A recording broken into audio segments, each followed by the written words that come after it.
Micro, small and medium enterprises, MSMEs, have a very important role in developing the Nigerian economy. However, despite several policies that aim to provide an enabling environment for MSME development in the country, the sector still faces various constraints that prevent it from realizing its full growth and potential. Welcome to Break It Down.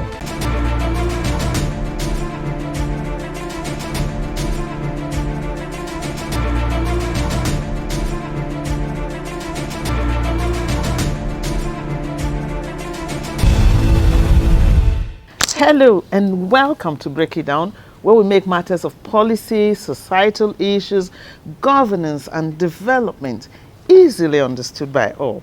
Today we're talking MSMEs and contribution to national development.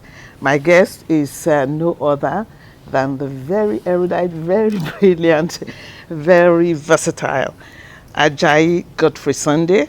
AJAYI Godfrey Sunday is a seasoned development finance practitioner and an agricultural economist. He is also the national coordinator of Export Entrepreneurs Network. You're welcome to the show, sir. Thank you very much, madam. It's nice having you today. Yeah, yes. I'm excited to be here because I know when I'm with you, I learn a lot. Yeah, especially where to borrow money, where to get money from. Yeah, thank you very much. Okay, for the purposes of this show, what exactly, for breaking it down, break it down to the level of my viewers, what are MSMEs and how is it different from SME? Okay. Beautiful. MSME simply means micro, small, medium enterprises. Okay. In advanced economy, they are the one that drives the private sector of the economy. And when you talk about SME, you are just removing the M. Okay, M is the micro, talking about the little business, the artisans. Then SMEs are essentially the small, medium enterprises. So it's just, we're now removing the smallest segments of the entrepreneurs, which are actually the micro end of the economy. So that's just the difference. When we say micro, we mean people like the granite sellers. Yeah, micro are people who actually their turnover probably less than 1 million naira. They are the lower end. Those are the artisans. Those are the granite seller, the way you put them. Those are the vulcanizers. Okay, so those are the people at the lower end of the economy. And again, I don't see anything wrong with any of them. Okay, because you actually need to start as micro. Okay, so when you start as micro, you need to migrate now to being small. So from small, you move to medium. From medium, you now move to being large. Okay? So it's when you remain in one particular segment that I have issues with. You have been micro for the past 10 years and you are still remaining micro. It means that you are not actually growing.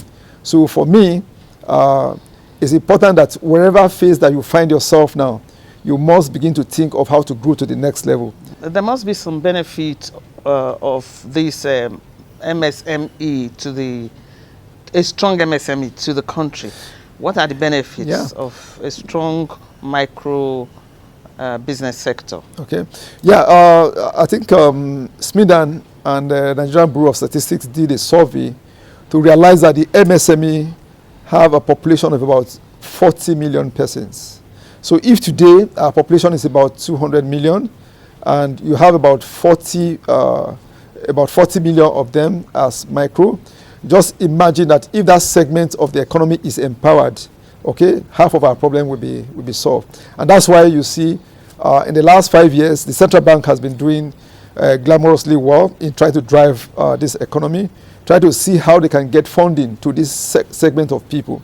Just imagine that these people have like 5 to 10% that depend on them. So if that segment is empowered, let's assume 40, and maybe they decide to say, okay, you have like 2 people depending on them, then you are now talking about 120 million already.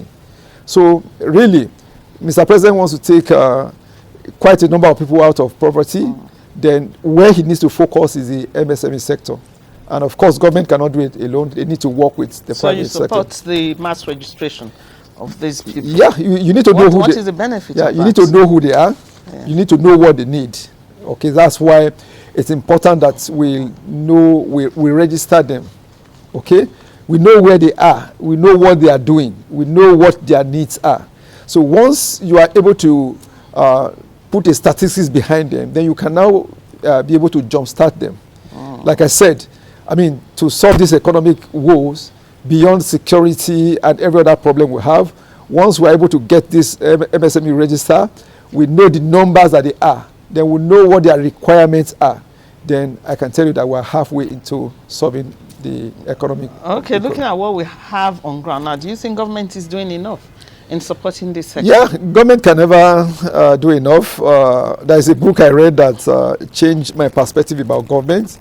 It's called The Audacity of Hope by Barack Obama. Okay, he actually wrote that book before he became president. And there is a particular aspect of that book that talked about the fact that government in, government out, they make promises, and that he has never seen a government who is able to solve the problem. So if any government mounts the podium and tell you, I'm going to solve the problem, then he's a number one liar. Let's look at the fiscal policies of this government. Are they pro-MSMEs?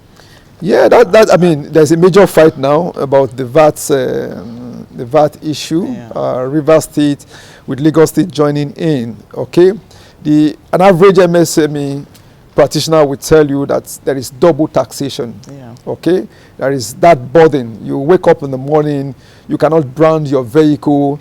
Okay, you cannot put a signboard because a government official is chasing after you. Well, I believe that people should pay tax as at when due, but again, create that enabling environment for them. And once you're able to do that, I mean, most of the advanced economy are run basically through proper fiscal measures. Let's look at, I think, what everybody's been waiting for, the funding of this sector. What's your take on the government stimulus package and the survival funds, the various ones? Yeah, it's needed now. COVID-19 has come to deal a blow into the economy. Okay, so stimulus packages are needed across board. The central bank, like I said, is doing wonderfully well. Okay, they have one or two programs, but I can always tell you that it's not always enough. It cannot always be enough. So we need to work with government. We need to encourage them so that at the end of the day, let people get more. What they need basically is idea, better than money. Okay, if they have idea, then they can pull resources together through partnership, through equity funding, through angel investors, through venture capitals. So with all these ones, they can raise money all by themselves. But again, talking about funding, there are some people who don't need loan. What they need is grants. You need to kickstart them with something from grants, they will be able to move on to the micro loans. From micro loan, they move on to the small loan. What's the difference between loan and grants? Yeah, grants are essentially financial instruments that is not interest bearing. Okay, you don't have to pay interest on that. And sometimes, in some cases, you don't even have to pay back the money. So it's like a stimulus package to kickstart that particular person. Okay, would you say these funds that are available right now, are they reaching the right people, or are they being hijacked by maybe people of influence, as per the Nigerian factor? Yeah, I'm a major player in this sector, and again, there's no second batch in Nigeria. What do I mean by that? The first batch is always genuine. The second batch, there will always be hijack. Yeah. Okay, because again, people come to the part that we are the one that voted for you, okay, and you need to support us because we vote for you. But again, as a national government, we should look beyond partisanship and be able to see how we can drive, because we are all Nigerians, and if our life is better, then that will reflect on the totality of the nation at the end of the day. So let's take a break now. I guess we take a break now. When we come back, we'll be still talking about the loans and how to access these loans. I think this is what interests everybody. Okay. And even I want to learn. So I want to access some loans. Thank you very much. We'll be back. Okay. Stay tuned. Trending and current issues. The COVID-19 vaccine is a blessing from my own point of view. NGOs have a role to play. Government policies. Would you agree that the government is proactive enough? I think they are. What is your opinion? We need to do more. The training of women Goes beyond rhetorics of government and concrete action. NGO welfare programs that directly affect the average Nigerian home and the common man in the language that is easily understood by all. It doesn't matter that the legislative arm and the executive arm should be at loggerhead to show that there's checks and balances. Where is the checks and balances, they ask? Every Wednesday at 6:30 p.m. on this station. Yeah, you're still on Break It Down, and I'm still with Mr. AJAYI Godfrey Sunday, National Coordinator, Export Entrepreneurs Network. So we're talking about the existing loans.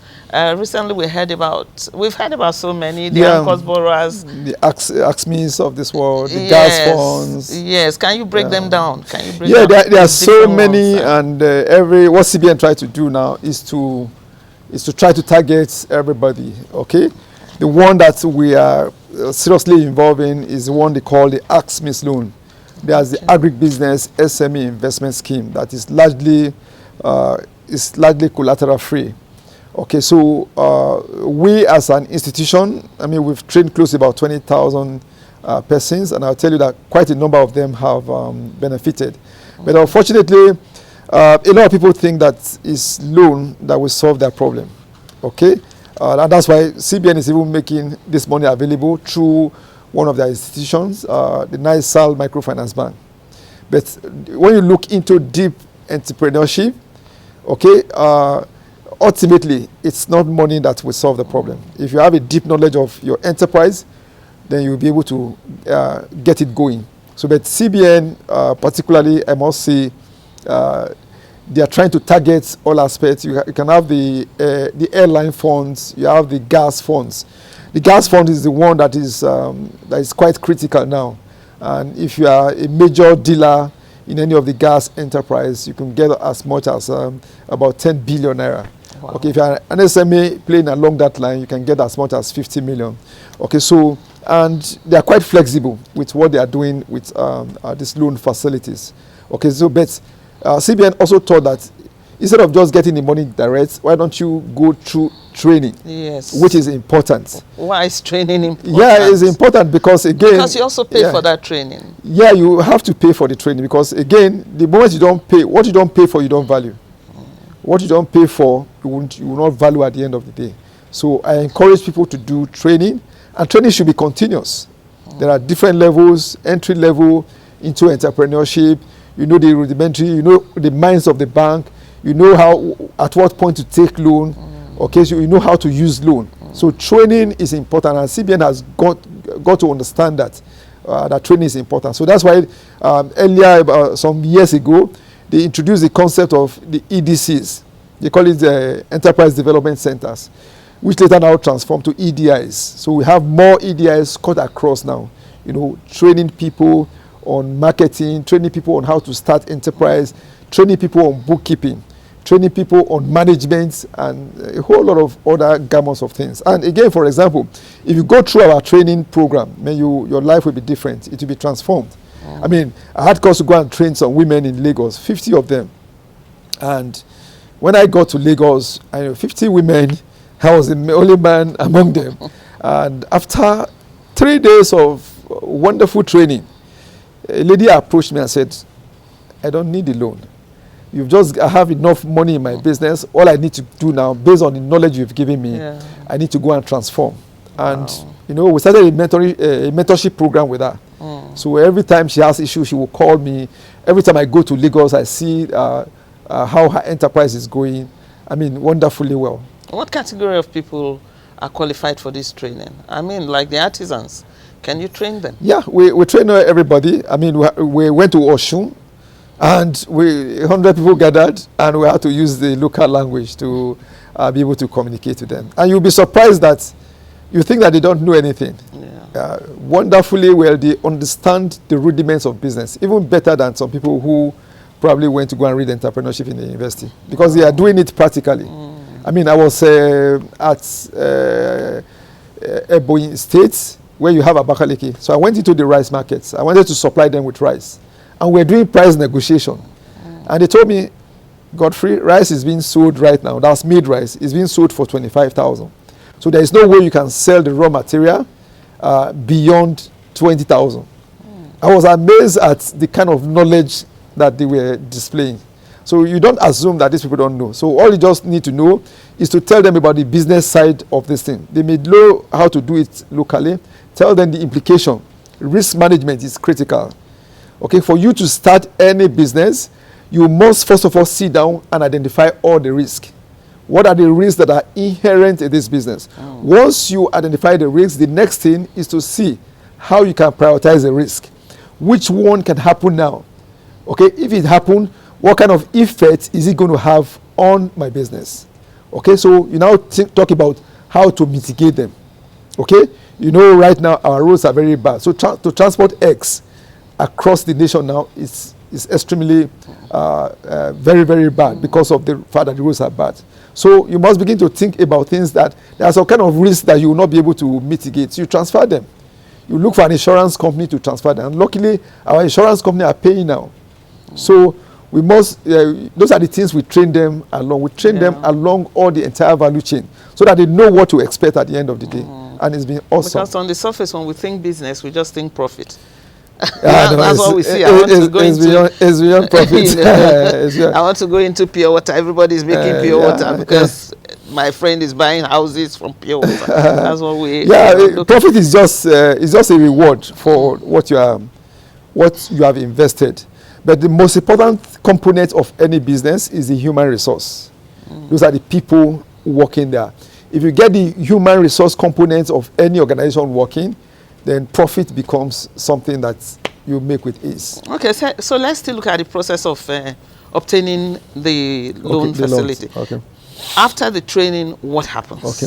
So luckily, the process is automated now from end to end. The first thing you do is to indicate interest. I would want to participate on this loan. Like I said, because of the volume, the number of people applying, Central Bank, Nigeria Microfinance Bank, through their mediation with Central Bank, has brought down the figure to 3 million. Oh, from 10 million. From 10 million. To 3 million. So it's now 3 million. So it's a bit much faster now.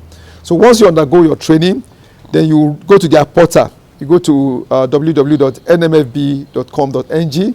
You go there to go and register yourself. Once you register, you pick an institution that you will do your training under. So once you do that registration, the institution will now see you on their own back end of the portal.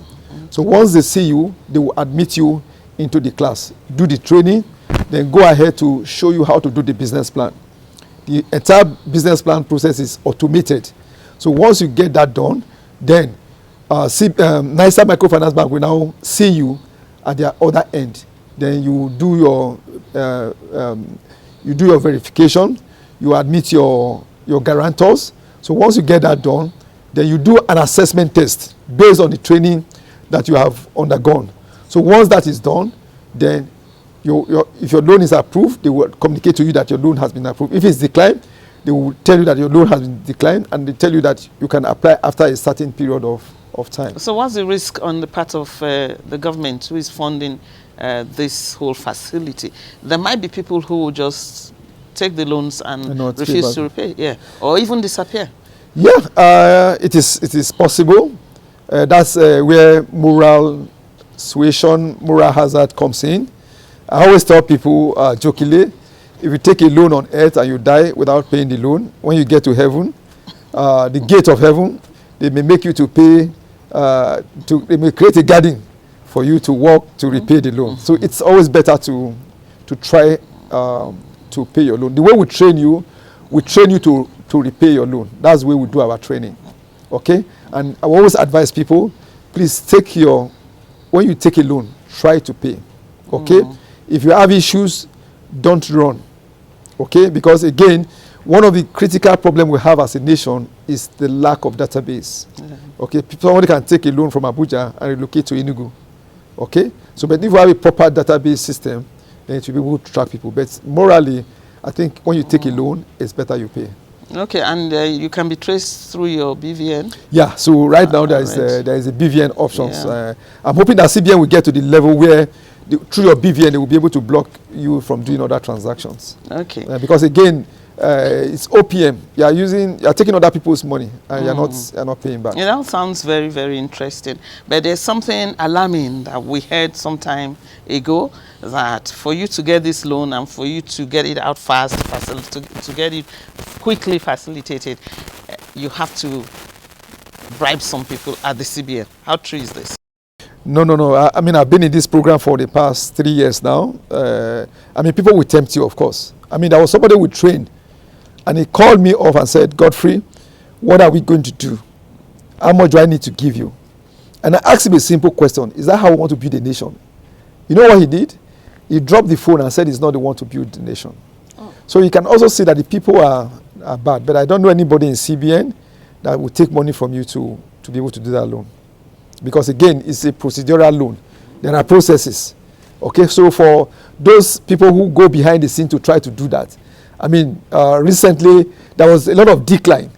Because people go and make promise that, okay, if you give me money, so there was now massive decline. Those who have to be on the run.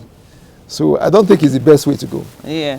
When we started, you talked about companies that have existed for 100 years and even beyond abroad. In Nigeria, we have very few, maybe 1 or 2 or 3. Yeah. What's the reason for business failure in Nigeria? Yeah, a lot of reasons are responsible for that. Quick fix. People want to make money now. Okay, so they end up falling into wrong hands. So for me, I've been there now for some time, and I believe that if you want to climb up, use a staircase. If you jump up, you're going to come down. So go by it gradually. People go into business because they want to make quick money, and that's not how business works. Business is like giving birth. Okay, when you give birth to a baby, the baby has to follow processes for that baby to become an adult. Okay, if you probably try to jump crawling, the baby may end up having bow leg at the end of the day. So it's important that people going into business realize that they have to. I, at a point in time in my life, work in the public sector, and by myself I resigned and came into private sector. I tell you, the first 2 years was rough.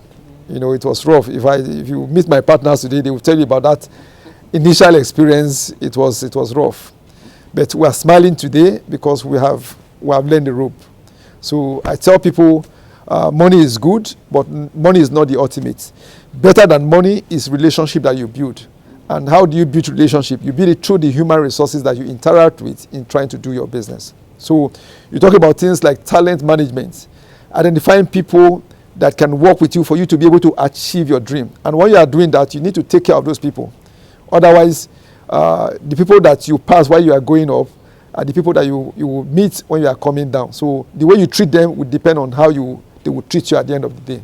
So money is good, but relationship is better. Okay, finally, there's a word for our viewers out there who want to take these loans. What should they do? Where should they go to? Where should they start from? Especially those who are not well lettered, who are not well schooled. Okay, so for you to be able to get, there is a COVID-19 loan, which is, of course, you have to go to your website. You have the MSMEs loan. Those are loans that are meant for the people at the low end. Okay, so if you reach out to you can probably reach out to me. I am an accredited enterprise development institution. We have the patience, or we have trained our staff in such a way to be able to handhold you until you are able to get this loan facility. So once they can reach out to you, then you can reach out to me, then we'll take it off from there. Okay, thank you very much. Thank you. It's been a very, very enlightening session, as usual, as expected. Thank you for watching Break It Down today. We'll be back same time next week. This is Break It Down.